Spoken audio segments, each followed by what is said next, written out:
Magandang umaga or magandang araw sa ating lahat, especially doon sa mga nakasubscribe sa ating channel, yung mga membro ng ating discipleship group.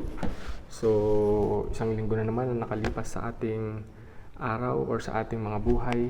At magpasalamat tayo sa Panginoon sapagkat siya pa rin ang nagbibigay sa atin ng lakas at ng gabay. So, nagpapasalamat tayo sapagkat kaya pa rin nating magbigay ng pasasalamat sa ating Ama na nasa langit sapagkat siya'y dakila at saka siya ay makapangyarihan na nag-aantabay at gumagabay sa ating lahat. So ipagpapatuloy lang po natin ang ating nasimulang pag-uusap patungkol sa moralidad. So kung gaano ito kahalaga, nalaman natin na mula sa biblical morality, nasadlak tayo sa amorality na kung saan relative na ang lahat ng bagay. So wala nang pinaniniwala ang tama or mali. Depende na lang yan sa kung ano ang feeling mo. So anyways, hindi pa naman huli ang lahat. Kaya tayo naririto upang mag-aral, upang alamin ano ba talaga ang sinasabi ng Panginoon at ano ang nais ng Panginoon na gawin nating mga nakatatanda. Kasi tayo balang araw ay dahan-dahan ng mawawala. Kailangan maipasa natin sa ating mga anak at mga kamag-anak, kapitbahay o mga tinuturuan kung ikaw ay isang teacher. Kailangan maipasa mo ng maayos sa iyong mga estudyante ang tamang moralidad at matatagpuan natin yan sa Biblia. Ang salita ng Diyos, ang moral standard ng sangkatauhan. So ngayon, sa ating pagpapatuloy, alam niyo ba, ng sulatan ni Pablo, si Pablo ay isang apostol na kung saan talagang very passionate siya sa kanyang ginagawa, sa kanyang pagpapahayag talagang ipinaglalaban niya ito at talagang ipinupush niya ang salita ng Panginoon. Dito sa sa iglesia sa Corinto, nung siya ay sumulat sa kanila, actually hindi niya ibinaba yung moral standard na meron siya. Imagine niyo, isa po siyang Pariseo, alam niya kung anong tama at mali, ano ang sinasabi ng Panginoon mula sa Old Testament hanggang sa panahon niya. Kabisado niya yun, alam na alam niya. So alam niya kung ano ang dapat niyang ituro at sabihin sa mga Gentiles na kausap niya. Pag sinabi natin Gentiles, ito yung mga hindi naman ipinanganak na Hudyo o walang dugong Hudyo. So, ibig sabihin, lumaki sila na hindi nila alam kung ano ang nasusulat sa Biblia or kung ano ang salita ng Diyos sapagkat meron din naman silang ibang mga Diyos. Okay? So, pero since sila ay nakakilala, kailangan na turuan ni Pablo ng tama itong mga kapatid nating taga-Korinto. At yun nga, sinasabi ko, hindi niya ibinaba ang moral standard niya sapagkat alam niya na ang standard of morality ay ang salita ng Diyos. So ngayon, yun yung magiging baseline natin lahat dito. Dapat nating paniwalaan, dapat nating panindigan na ang salita ng Diyos ang siyang saligan ng ating moralidad para makagawa tayo ng tamang desisyon at makapamili tayo ng naaayon sa kalooban at kagustuhan ng ating Amang nasa langit.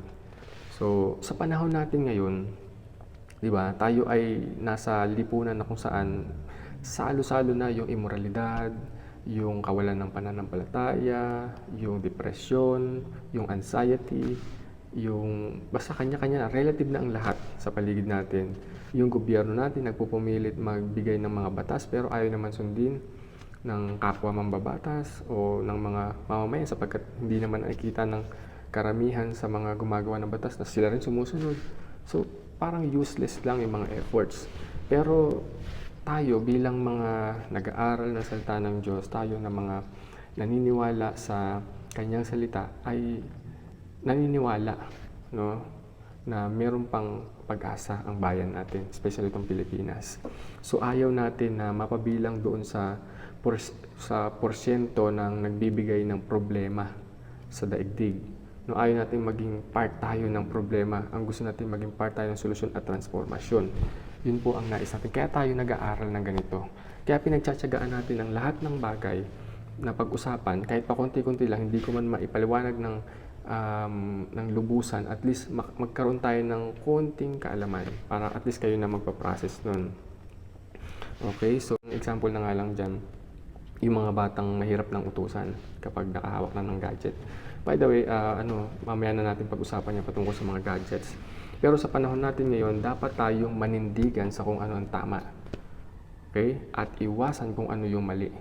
Sapagkat yung mali, yun yung maglilid sa isang tao para siya ay mapahamak. Okay? So ayaw natin na mapahamak ang ating sarili. Ayaw natin mapahamak ang ating pamilya balang araw. Ang nais natin, since mahal natin sila, ay mapunta sila sa isang landas na kinalulugdan ng Panginoon at nagiging pagpapala sa lipunan at sa ating kapwa. Yun yung nais natin mangyari. So, balik tayo, no? Kailangan natin bumalik sa biblical na klase ng moralidad at makukuha lang natin yun kung babasahin natin ang salita ng Panginoon at yun ang inaasahan sa atin. Ngayon, nais nga natin na bumalik doon sa biblical morality, pero ang tanong, paano natin gagawin yan? Paano tayo makakapagdesisyon at makakapamili ng naaayon sa kalooban ng ating Diyos? Yan ang struggle natin, yan ang challenge sa atin ngayon. At yan ang ating sasagutin sa pamamagitan ng dalawang bagay. Okay, so upang makapagdesisyon at makapamili tayo ng naaayon sa kalooban ng ating Ama, dapat maunawaan natin itong dalawang bagay. Una, dapat alam natin kung ano yung mga kulturang napaglipasan na ng panahon. Diba? Yung mga gawain natin, yung mga practices na, especially ng Bible, na napaglipasan na, lumipas na, ibig sabihin, hindi na ginagawa sa ngayon or hindi na applicable. Diba? Yun yung una natin dapat makita. Pangalawa, dapat makita natin at maintindihan natin yung mga prinsipyong nagtatagal ng panghabang panahon. Yan, dalawang bagay, kulturang napag-iwanan o napaglipasan na at mga prinsipyong tumatagal ng panghabang panahon. Okay, pero bago natin balikan yan mamaya, makakatulong din sa atin kung meron tayong kahit na konting kaalaman patungkol sa history or kasaysayan, kultura, geographical location ng mga kwento sa Biblia. Kasi isa yun sa mga mahalagang bagay para ma-explain natin ng mahusay yung prinsipyo yung tinuturo ng Bible sa atin. Especially pagka pinapaliwanag mo na sa yung mga anak or mga pamangkin or mga estudyante. So napakahalaga po nun mga kapatid. So kung sakali man na wala tayong kaalaman patungkol sa history, culture, at saka geographic location, at saka kostumbre ng Israel or ng mga Israelita, at least ito ang isang susi para at least safe pa rin tayo. Kailangan binabasa natin ang Bible from cover to cover. Ibig sabihin from Genesis hanggang Revelation. Paulit-ulit na basa yan para at least makita natin, mapicture natin yung history, yung culture na nandoon nakapaloob sa salita ng Diyos. Diba? Para at least makita rin natin, nasaan bansa ba sila nung ito yung nangyayari, diba? Nasaan ba si Moises nung ibigay ang 10 utos? So, yung mga continents mahalaga yan na makita natin para maintindihan din natin ano yung mga kulturang dinadaanan nila. So, maintindihan natin bakit kaya ang Israel ay paulit-ulit na gumagawa ng hindi tama. Bakit sila paulit-ulit na sumasaway or sumusuway sa kagustuhan ng kanilang Diyos. Okay? So, kailangan lang natin talagang basahin ang Bible. Okay? Magkaroon tayo ng habit sa pagbabasa niyan. So, tandaan po natin na hindi porke napaglipasan na ng panahon ang mga stories or mga kwento sa Biblia, pwede na tayong wag sumunod sa mga itinuturo nito. O pwede na natin baliwalain ang mga sinasabi ng Biblia. Hindi po ganun. Maling-mali po yun mga kapatid. Ayaw ng Panginoon na tayo ay lumalabag or sumusuway sa kanyang mga kagustuhan. Ang nais niya, tuloy-tuloy lang tayong sumunod sa kanyang kalooban. Okay? So, isang pong example nung pinapag-usapan nating kulturang napaglipasan na ng panahon at prinsipyong panghabang panahon. Ito yon, basahin ko lang sa John 13:12 to 17. Sabi dito, nang mahugasan na ni Jesus ang kanilang mga paa, muli niyang isinuot ang kanyang balabal at nagbalik sa hapag. Siya ay nangusap sa kanila, naunawaan ba ninyo kung ano ang ginawa ko sa inyo? Tinatawag ninyo akong guro at Panginoon. At tama kayo sapagkat ako nga, iyon. Dahil akong Panginoon at guro ninyo ay naghugas ng inyong mga paa, dapat din ninyong gawin ito sa isa't isa. Binigyan ko kayo ng halimbawa upang inyong tularan, pakatandaan ninyo. Ang alipin ay hindi nakahihigit sa kanyang Panginoon, ni ang isinugo kaysa sa nagsugo sa kanya. Mapalad kayo kung nauunawaan ninyo ang mga bagay na ito at inyong gagawin. So, yan po yung sinabi ni Jesus Christ sa kanyang mga disipulo after nilang maglakad, no, galing sa ministeryo, pasok sila sa isang bahay at napansin natin na mayroong foot washing doon.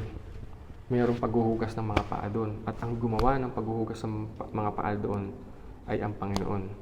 Na kung babalikan natin yung kwento patungkol dyan, yung sinasabi kong history o kaya yung culture, custom, mapapansin natin, bakit nga ba hinugasan ni Jesus Christ ang paa ng kanyang mga disipulo? Diba? So, nararapat lang ba na si Jesucristo ang maghugas sa kanila o dapat ang mga disipulo ang naghugas ng kanilang sariling mga paa? At sana hinugasan na rin nila yung paa ni Jesucristo dahil guro nila yun eh. Diba? Panginoon at guro nga eh. Pero baliktad eh. Yung guro pa mismo ang naghugas ng kanilang paa. Sa kanilang kostumbre, malinaw naman na malinis talaga ang mga Hudyo. Bago ka kumain, naghuhugas muna ng kamay. Bago ka makipaghalubilo sa loob ng tahanan, lilinisin mo muna yung paa mo, tatanggalin mo ang sandalyas mo. Diba? Ganun sila malinis. So meron talagang alipin na gumagawa dapat nun. Pero doon sa bahay na kanilang pinuntahan, wala namang gumawa nun. So automatic, dapat sila yung gagawa nun. Kusa na lang ba na maghuhugas ng mga paa? Pero wala, di ba? Walang gumagawa nung dapat gawin. So anong ginawa ni Jesus Christ? Siya na. Hinubad niya ang kanyang robe, yung kanyang balabal, at nagbigkis ng pamunas, at kumuha ng planganita at na may tubig at tabo at hinugasan isa-isa ang kanilang mga paa. O, anong po pwede nating makuha dyan? Nasaan dyan ang kulturang pinaglipasan ng panahon? Nasaan din dyan yung prinsipyong panghabang panahon? Okay, so isahin natin na. Doon muna tayo sa kultura. Yung kultura doon, yung paglilinis ng paa, paghuhugas. So automatic yung sa mga Hudyo, kultura nilang maghugas ng paa, linisin ng paa pag pumapasok ng tahanan. Dahil sa panahon nila, naglalakad lang at nakasandalyas lang, hindi naman nakasapatos. So lahat ng mga alikabok masasagap ng kanilang mga binti, mga paa. At sobrang makapal na siguro ang mga alikabok sa kanilang paa doon. Automatic dahil naglalakad lang. So kailangan talagang maghugas ng paa pag pumasok ng bahay. Okay? So yun yung kultura na ginagawa. At isa pang kultura, yung huhugasan mo, yung pinakita ni Jesus Christ na huhugasan mo yung paa ng kapwa mo. Di ba? Mahirap yun eh. Pag establishment yun, sabi niya, gawin niyo yan sa isa't isa eh. Sabi niya gano'n. Sa panahon na yun, literal mong gagawin yan. Dapat hugasan mo rin yung paa ng kapwa mo. Gaya ng pinakita ko sa inyong paghuhugas ng paa. Kaya niyo bang gawin yun? Galit ka siguro dun sa kapwa mo. Ba't mo naman huhugasan yan? Malay mo ba kung may halipong nga pa yan. May sakit pa sa paa siya. Siyempre, hindi niya rin papahugas yun. Mahihiya naman siya. Pero pinapakita lang dyan, doon sa kulturang napaglipasan na, hindi na kasi applicable sa panahon natin yan, yung paghuhugas ng paa. Alam niyo kung bakit? Kasi nakasapatos na ngayon ng mga tao galing sa trabaho. Diba? Hindi mo na kailangang hugasan kasi malinis na yun. Nakaka-insulto naman kung bigla mo lalapitan yung boss mo o kaya yung kasamahan mo, sugasan mo yung paa. Nakasapatos naman, di ba? So, ibig sabihin, culturally dated na siya. Napaglipasan na ng panahon. Hindi na siya applicable ngayon. Yung prinsipyong panghabang panahon, nasaan naman yun? Naandun yun sa sinasabi niyang, gawin ninyo ito sa verse 15. Sabi niya sa 14, kung ako ang Panginoon nyo, dahil ako ang Panginoon nyo, at guro ninyo ay naghugas ng inyong mga paa, dapat din ninyong gawin ito sa isa't isa. Pagdating sa 15, sabi niya, binigyan ko kayo ng halimbawa upang inyong tularan. Di ba? Malinaw. Yun yung prinsipyo. Binigyan ko kayo ng halimbawa upang inyong tularan. So, ibig sabihin, hanggang sa panahon natin ngayon, dapat ginagawa natin yan. O ano ba yun? Foot washing ba yun? Siyempre, hindi. Ang ibig sabihin ng foot washing ay humble service. Okay? Out of love and humility. Humble service out of love and humility. Yun. So, ibig sabihin, maglilingkod ka sa iyong kapwa kahit na ikaw ay manager, kahit ikaw ay nasa posisyon, nasa barangay, kapitan ka. Diba? Naglilingkod ka. Lingkod tayo ng isa't isa. So, hindi ka bossing. Okay? Hindi mo i-overpower dahil siya ay janitor lang. So, parang mamata-matahin mo lang siya, sisigaw-sigawan mo. Hindi. Pinaglilingkuran mo yan. Parang halimbawa, merong isang manager na nakita niya yung isang matandang janitor nila sa kumpanya. Alam niyo ba ang ginawa? Dahil pawis na, binigyan niya ng face towel. Sabi niya, Manong, punas ka muna ng ng pawis mo. Diba?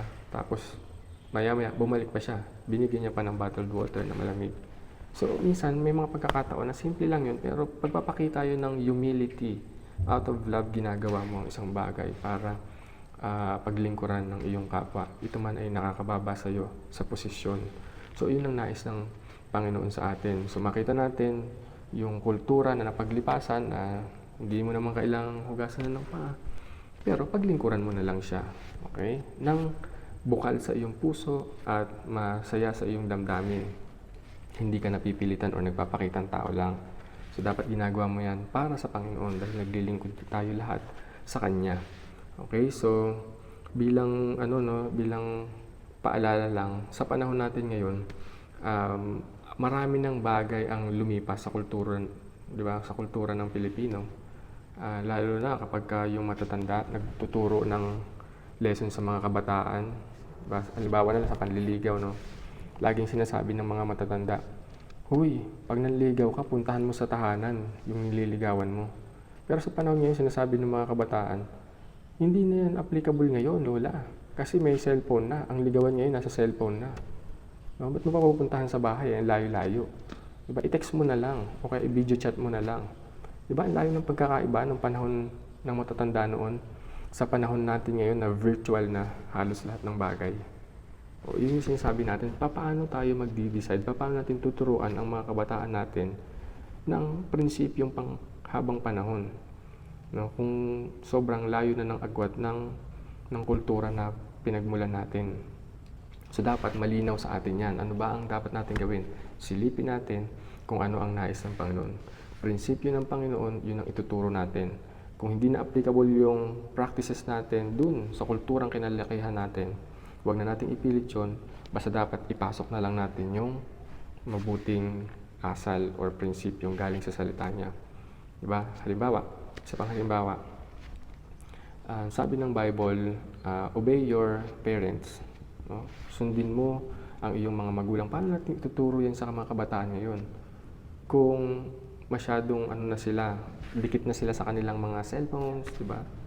Akala mo nag-aaral, pero yung pala nag-mobile games lang. Paano mo sila aayusin doon sa part na yan? Diba? So, isang palaisipan yan. So, pag sila ay lumaki na hindi marunong sumunod, siguradong disaster yan para sa kanila balang araw, sa kanilang magiging pamilya. So, tayo kailangan, alam natin ang dapat natin gawin. Paano papasunurin ang mga kabataan ng mayroong pagmamahal at naayon sa kulturang kinagisnan na nila ngayon. Okay, so pwede namang bigyan mo lang ng time yung mga bata sa paggamit ng cellphone. Kasi ikaw pa rin naman ang magulang. Diba? So, ikaw mag-set ng standard o kaya ng time limit para sa paggamit ng ganito, ng cellphone. Huwag mo silang hayaan, ikaw na bahala dyan para walang maingay dito. Diba? Minsan ganun para na lang walang gulo, hindi maglikot-likot ang isang bata, bigyan mo ng cellphone yan, sigurado kahit maghapon, hindi yan manggugulo sa'yo. Diba? Minsan mali yun, or mali talaga yun. Diba?